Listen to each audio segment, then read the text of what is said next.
अस्सलाम वालेकुम दोस्तों ड्रामा सीरियल माँ नहीं सासू में की नेक्स्ट एपिसोड में आप देखेंगे कि शाइस्ता बेगम पर एक के बाद एक कयामत टूट पड़ रही है।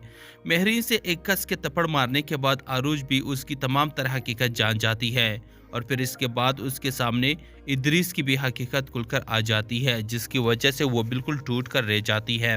इदरीस साहब की दूसरी बीवी आखिरकार हालात से तंग आकर अपने बेटे समेत सलमान के घर पहुंच जाती है। वसाई उसको लोन में बिठाती है और फिर वो जाकर शाइस्ता बेगम को बताती है कि बेगम साहिबा कोई औरत आई है और उसके साथ एक बच्चा भी है। शाइस्ता बेगम हैरान होती है और वो वसाई को कहती है कि वैसे वो है कौन और किससे मिलने आई है।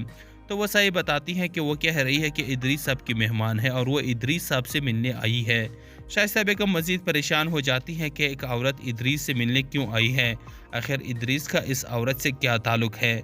शाइस्ता बेगम इदरीस साहब की दूसरी बीवी से मिलने आती है तो वो कड़ी हो जाती है। तो शाइस्ता बेगम उसे कहती है कि बहन प्लीज़ आप बैठे। सलाम दुआ करने के बाद शाइस्ता बेगम उनसे पूछती है कि आप इदरीस को कैसे जानते हैं और उसके साथ क्या ताल्लुक है और ये बच्चा किसका है। जिस पर इदरीस साहब की दूसरी बीवी बताती है कि पिछले कई दिनों से इदरीस हमसे नाराज़ है और न ही वो हमें पैसे भेज रहे हैं और न ही वो हमारी कॉल उठा रहा है। हम हालात से तंग आकर यहाँ उसके पास आए हैं। जिस पर शाइस्ता बेगम परेशान हो जाती है और वो कहती है कि इदरीस तुम्हें पैसे क्यों भेजेगा और उसका तुम्हारे साथ क्या ताल्लुक है। तो वो बताती है क्योंकि क्योंकि वो इदरीस की ज़िम्मेदारी है। शाइस्ता बेगम कहती है कि यही तो मैं पूछ रही हूँ कि आखिर इदरीस की ज़िम्मेदारी क्यों है और वो तुम्हें पैसे क्यों भेजे। वो औरत बताती है क्योंकि मैं उसकी बीवी हूँ। इदरीस ने मुझसे चुपके शादी की हुई है।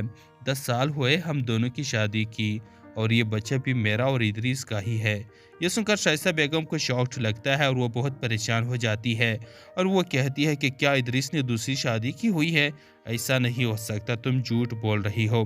इतने में इदरीस साहब भी वहां आ जाता है। शाइस्ता बेगम इदरीस साहब को देखते ही जाकर इदरीस साहब को गिरबान से पकड़ लेती है कि क्या कमी रह गई थी मुझ में जो तुमने दूसरी शादी कर ली। इदरीस साहब भी ये सारा नज़ारा देखकर परेशान हो जाता है और वो साफ मुँह कर जाता है कि ये झूठ बोल रही है, मैं इसे नहीं जानता। पैसों के लिए ये मुझे ब्लैकमेल कर रही है, निकालो इसे इस घर से।